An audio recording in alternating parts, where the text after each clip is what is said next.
ಎಲ್ಲರಿಗೂ ನಮಸ್ಕಾರ. ರಶ್ಮಿ ಚಾನಲ್ಗೆ ಸ್ವಾಗತ. ನಾನು ನಮ್ಮ ಮನೆ ಹತ್ರನೇ ಬೆಳ್ಕೊಂಡಿರೋ ಅಂಥ ಬಸಳೆ ಸೊಪ್ಪನ್ನ ಕುಯ್ತಾ ಇದ್ದೀನಿ ಇವತ್ತು. ಕೆಲವರಿಗೆ ಬಸಳೆ ಸೊಪ್ಪು ಅಂದರೆ ಏನು ಅಂತ ಗೊತ್ತಿರಲ್ಲ. ನಮ್ಮೂರ ಸೈಡ್ ಎಲ್ರಿಗೂ ಗೊತ್ತಿರುತ್ತೆ. ಇದೊಂದು ಬಳ್ಳಿ ಥರ ಬಿಡೋ ಅಂಥ ಸೊಪ್ಪು. ಇದರಲ್ಲಿ ಯಥೇಚ್ಛವಾಗಿ ಪೌಷ್ಟಿಕಾಂಶ ಇರುತ್ತೆ, ಹಾಗೆ ದೇಹಕ್ಕೆ ತುಂಬ ತಂಪು. ಇದು ಬೇಸಿಗೆಯಲ್ಲಿ ಸಾಂಬಾರು ಮಾಡಿ ತಿನ್ನೋದು ತುಂಬ ಒಳ್ಳೆಯದು. ಈ ಸೊಪ್ಪಿನಲ್ಲಿ ಯಥೇಚ್ಛವಾಗಿ ವಿಟಮಿನ್ ಎ, ಬಿ, ಸಿ ಇರುತ್ತೆ. ಹಾಗೆ ಇದು ರಕ್ತಹೀನತೆಯೂ ಸಹ ಕಡಿಮೆ ಮಾಡುತ್ತೆ. ನಾನು ಈ ಬಸಳೆ ಸೊಪ್ಪನ್ನ ತೊಳೆದು ಎತ್ತಿಟ್ಕೊಂಡಿದ್ದೀನಿ. ಇಲ್ಲಿ ದಂಟು ಬೇರೆ ಮತ್ತು ಎಲೆಗಳನ್ನ ಬೇರೆ ಬೇರೆ ಬಿಡಿಸಿ ಎತ್ತಿಟ್ಕೊಂಡಿದ್ದೀನಿ. ಈ ಸೊಪ್ಪನ್ನ ಫಸ್ಟೇ ತೊಳ್ಕೊಂಬಿಡಬೇಕು. ಕಟ್ ಮಾಡಿದ ಮೇಲೆ ತೊಳಿಬಾರ್ದು. ಈಗ ನಾವು ಈ ಸೊಪ್ಪನ್ನ ಕಟ್ ಮಾಡ್ಕೊಬೇಕು. ನಾವು ಸಣ್ಣದಾಗಾದರೂ ಕಟ್ ಮಾಡ್ಬೋದು ಅಥವಾ ಮೀಡಿಯಮ್ ಆಗಾದರೂ ಕಟ್ ಮಾಡ್ಬೋದು. ಈ ಸೊಪ್ಪು ಬೇಗ ಬೆಂದ್ಬಿಡುತ್ತೆ.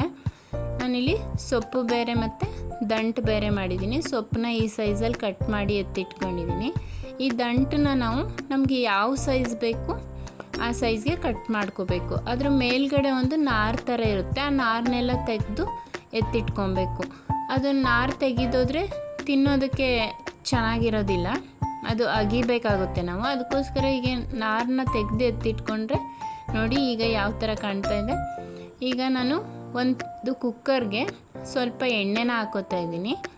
ಎಣ್ಣೆ ಕಾಯ್ದ ಮೇಲೆ ಇಲ್ಲಿ ನಾನು ಒಂದು ಒಣಮೆಣಸಿನ್ಕಾಯಿ ಹಾಕೋತಾ ಇದ್ದೀನಿ. ನಾನು ಒಗ್ಗರಣೆಗೆ ಒಣಮೆಣ್ಸಿನ್ಕಾಯಿ ಹಾಕೊಳ್ಳೋದ್ರಿಂದ ಟೇಸ್ಟ್ ಚೆನ್ನಾಗಿರುತ್ತೆ.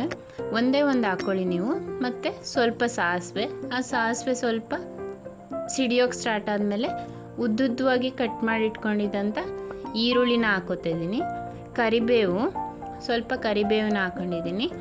ಹಾಗೆ ಇದು ಚೆನ್ನಾಗಿ ಫ್ರೈ ಆದಮೇಲೆ ಬೆಳ್ಳುಳ್ಳಿ, ನಾನು ಬೆಳ್ಳುಳ್ಳಿ ಪೇಸ್ಟ್ ಹಾಕ್ಕೊಂಡಿದ್ದೆ. ಸ್ವಲ್ಪ ದಪ್ಪಗೆ ಕಟ್ ಮಾಡಿ ಇಟ್ಕೊಂಡಿದ್ದ ಟೊಮೆಟೊನ ಹಾಕ್ಕೊಂಡಿದ್ದೀನಿ. ಇದು ಚೆನ್ನಾಗಿ ಫ್ರೈ ಮಾಡ್ಕೋಬೇಕು ಎಣ್ಣೆಯಲ್ಲಿ. ಈರುಳ್ಳಿ, ಟೊಮೆಟೊ ಎಲ್ಲ ಸ್ವಲ್ಪ ಫ್ರೈ ಆದಮೇಲೆ ನಾನೀಗ ಕಡಲೆಕಾಳನ್ನ ನೆನೆಸಿಟ್ಕೊಂಡಿದ್ದೆ. ಆ ಕಡಲೆಕಾಳು ಮತ್ತು ಸ್ವಲ್ಪ ಬೇಳೆನೂ ಸಹ ನೆನೆಸಿಟ್ಕೊಂಡಿದ್ದೆ ನಾನು. ಸೊಪ್ಪು ಬೇಗ ಬೆಂದ್ಬಿಡುತ್ತೆ, ಅದಕ್ಕೋಸ್ಕರ ಅದು ಕಡಲೆಕಾಳು ಬೇಳೆನೂ ಸಹ ನೆನೆಸಿಟ್ಕೊಂಡಿದ್ದೆ. ಇದು ಅದರಿಂದ ಬೇಗ ಬೇಯುತ್ತೆ ಅಂತ. ಈಗ ನಾನು ಕಟ್ ಮಾಡಿ ಇಟ್ಕೊಂಡಿದ್ನಲ್ಲ ಸೊಪ್ಪನ್ನ ಹಾಕಿ ಸ್ವಲ್ಪ ಉಪ್ಪನ್ನ ಹಾಕೋತಾ ಇದ್ದೀನಿ.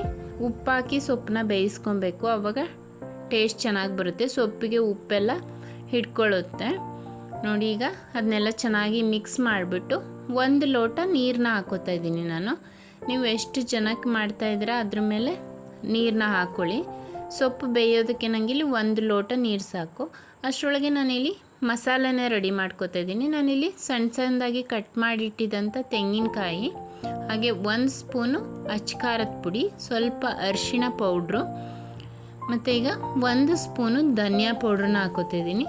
ಸ್ವಲ್ಪ ಜೀರಿಗೆ ಮತ್ತು ಈರುಳ್ಳಿನ ಹಾಕೋತಾ ಇದ್ದೀನಿ. ಈಗ ನಾನು ಸ್ವಲ್ಪ ನೀರನ್ನ ಹಾಕ್ಕೊಂಡು ಇದು ಸಣ್ಣದಾಗಿ ನಾವು ಗ್ರೈಂಡ್ ಮಾಡ್ಕೊಳ್ಳೋಣ. ಮಸಾಲೆ ನುಣ್ಣಗಾಗಬೇಕು. ಈಗ ಇಲ್ಲಿ ಸೊಪ್ಪು ಸಹ ಬೆಂದಿದೆ. ವಿಜಿಲ್ ಹಾಕ್ಸ್ಕೊಂಡಿದ್ದೆ ನಾನು, 4 ವಿಜಿಲ್ ಹಾಕ್ಸ್ಕೊಂಡಿದ್ದೆ. ಸೊಪ್ಪು ಚೆನ್ನಾಗಿ ಬೆಂದಿದೆ, ಬೇಳೆ ಸೊಪ್ಪೆಲ್ಲ ಚೆನ್ನಾಗಿ ಬೆಂದಿದೆ. ಈಗ ನಾನು ಮಸಾಲೆ ರೆಡಿ ಮಾಡಿ ಇಟ್ಕೊಂಡಿದ್ನಲ್ಲ ಆ ಮಸಾಲೆನೂ ಸಹ ಹಾಕ್ತಾಯಿದ್ದೀನಿ.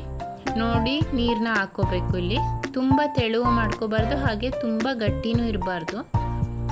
ನೀರನ್ನ ಹಾಕ್ಬಿಟ್ಟು ಚೆನ್ನಾಗಿ ತಿರುಗಿಸ್ಕೋಬೇಕು. ಮತ್ತು ಉಪ್ಪೇನಾದರೂ ಬೇಕಾದರೆ ಈ ಸ್ಟೇಜಲ್ಲಿ ನಾವು ಸ್ವಲ್ಪ ಉಪ್ಪನ್ನು ಹಾಕ್ಕೋಬೇಕು.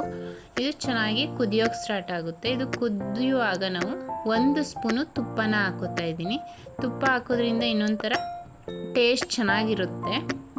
ನಾವು ಇದನ್ನು ಅನ್ನದ ಜೊತೆ, ರಾಗಿ ಮುದ್ದೆ, ಇಡ್ಲಿ, ದೋಸೆ ಜೊತೆ ಒಳ್ಳೆ ಕಾಂಬಿನೇಷನ್ ಆಗಿರುತ್ತೆ. ಇದು ನಾವು ಅನ್ನದ ಜೊತೆಗೆ ಸ್ವಲ್ಪ ತುಪ್ಪ ಹಾಕ್ಕೊಂಡ್ರೆ ಇನ್ನೂ ಚೆನ್ನಾಗಿರುತ್ತೆ ನೋಡಿ. ಈ ರೀತಿ ನಾವು ಬಸಳೆ ಸೊಪ್ಪು ಸಾಂಬಾರನ್ನ ಮಾಡಿದೆ. ಈ ವಿಡಿಯೋ ಇಷ್ಟ ಆಗಿದ್ರೆ ನಿಮಗೆ ಲೈಕ್ ಮಾಡಿ, ಶೇರ್ ಮಾಡಿ, ಹಾಗೆ ನನ್ನ ಚಾನಲ್ನ ಸಬ್ಸ್ಕ್ರೈಬ್ ಮಾಡಿ. Thank you.